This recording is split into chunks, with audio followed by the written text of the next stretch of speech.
make sure that we're upholding smart regulations that protect our air and protect our water and protect our food.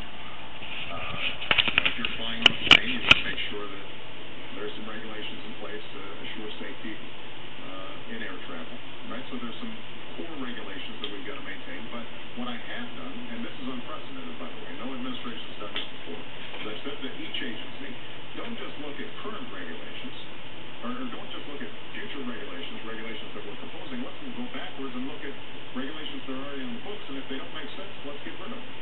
And we are in the process of doing that, and we've already identified changes that could potentially save billions of dollars for companies over the next several years.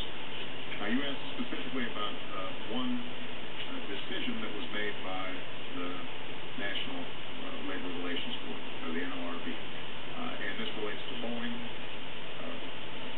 Essentially, the NLRB makes a finding that Boeing had not followed the law in making a decision to move the plant. And it's an independent agency. It's going before a judge. So I don't want to get into the details of the case. I don't know all the facts. That's going to be up to a judge to decide. What I do know is this, that as a general proposition... President, blah, blah, blah, blah, blah, blah, blah, blah, blah, blah, President, blah, blah, blah, blah. They have to follow the law, but that's part of our system. And if they're choosing to relocate here in the United States, that's a good thing. And what it doesn't make, what I think defies common sense would be a notion that we would be shutting down a plant or laying off workers. You know what I'm saying? I hate that president. Because they want to take my money out of my bank. My checking, my savings.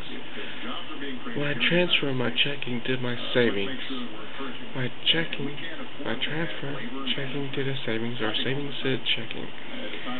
If I do it 3 times, 4 times a month, they take $3 away. So if you do 6 times, 9 times, you'll get $25 out of your checking account or savings, whatever.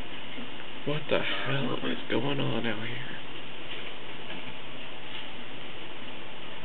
Blah blah blah, blah blah blah, blah blah blah. Admiral McRaven testified before Congress that he was concerned that there wasn't a clear procedure to be followed if a terrorist were captured alive abroad.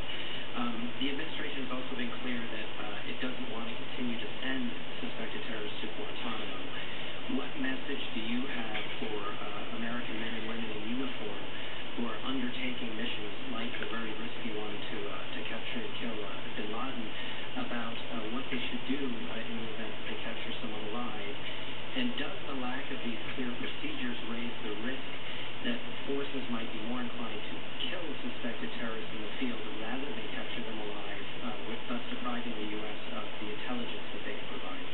Well, first of all, my top priority in each and every one of these situations is to make sure that we're apprehending those who would attack the United States, that we are getting all the intelligence that we can out of these